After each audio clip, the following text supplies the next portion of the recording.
예, 저희는 그 민주당 보건복지위원회 소속 위원들입니다. 저는 김성주고요. 옆에 계신 우리 남인인선 의원님입니다.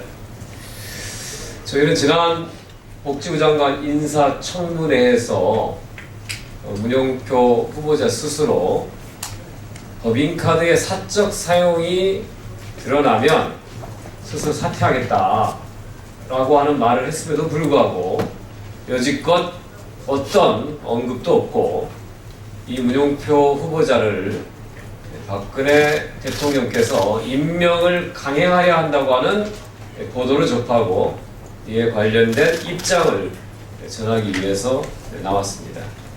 저희가 자료는 인쇄했습니다. 조금 부족한 부분은 저희가 메일로 보내드렸으니까요. 참고해 주시기 바라고 저희가 낭독을 나눠서 하도록 하겠습니다. 박근혜 대통령이 전문성 부족, 도덕성 미달에 문영표 장관 후보자를 복지부 장관으로 임명을 강행하려는 움직임을 보이고 있다. 법인카드 사적 유용이 밝혀지면 후보직을 사퇴하겠다는 문영표 후보자 스스로 청문회에서 한 약속도 지켜지지 않고 있다.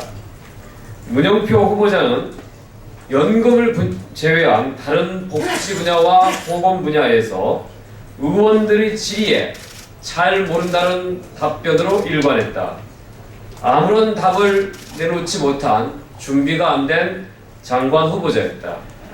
또한 문영표 후보자는 한 언론과의 인터뷰에서 65세 이상 모든 어르신들에게 기초연금 매월 20만 원씩을 지급하겠다고 하는 박근혜 후보의 대표 공약에 대해 이는 전문가들이 화냈을 것이라고 하며 박근혜 대통령의 공약에 대해 공개적인 반대를 표했던 전문가로 박근혜 대통령의 국정 철학과도 맞지 않는 후보이다. 대통령께서는 지금은 다 못지지만 사정이 나아지면 모든 노인에게 기초연금을 지급하겠다고 약속하고 있는데 청문회에서 문 후보자는 지금도 모든 노인에게 연금을 주는 것은 어렵다고 말한 바 있다. 이런 사람을 장관으로 임명하겠다는 것 자체가 대통령이 임기 중에 모든 노인에게 기초연금을 주겠다는 말도 또 거짓이 아닌가 의심할 수밖에 없다. 또한 문영표 후보자는 종합부동산세, 증여세 등을 제때 내지 않고 수년간 미루다가 금년 7월에 납부하거나 장관직 지명을 받고 난 다음에 뒤늦게 납부했다. 또한 지난 8년간 적십자 회비를 단 한 푼도 내지 않다가 후보자 발표 직후 뒤늦게 납부하기도 했다. 문영표 후보자는 매년 아들과 부인의 생일 등에 호텔과 일식집에서 KDI 법인카드를 사용한 것이 밝혀졌다. 또한 출장 명령서도 없이 공무를 수행했다며 휴무일 휴가 기간에도 법인카드를 사용했다. 이렇게 사용한 의심되는 금액이 무려 7천여만 원에 달한다. 청문회에서 문영표 후보자는 법인카드를 사적으로 사용했다면 장관 후보자를 사퇴하겠다고 말했음에도 불구하고 지금 이 시간까지 아무런 해명도 내놓지 않고 침묵으로 일관하고 있다.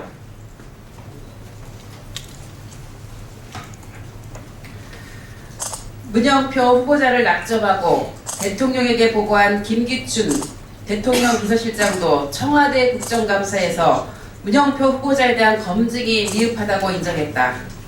여야 합의가 되지 않은 문영표 후보자를 보건복지부 장관으로 임명하는 것은 며칠 전 여야 합의하면 존중하겠다는 박근혜 대통령의 시정연설을 스스로 대통령이 뒤집는 것이다.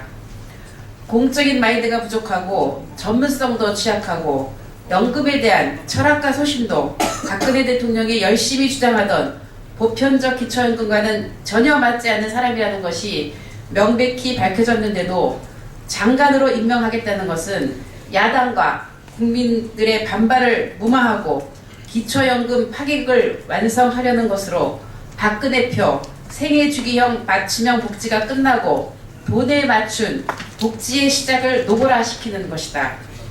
민주당은 박근혜 대통령이 국민의 우려와 국회의 반대도 불구하고 자격미달, 도덕 결함의 문영포 후보자를 보건복지부 장관에 임명하는 것은 오기 인사이며 불통 인사라는 점을 분명하게 밝혀둔다. 박근혜 대통령이 불행한 대통령이 되지 않기 위해서라도 지금 당장 문영포 보건복지부 장관 지명을 철회해야 한다. 또한 대통령의 국정수행을 방해하지 않도록 문영표 후보자가 국민과의 약속대로 스스로 사퇴할 것을 촉구한다.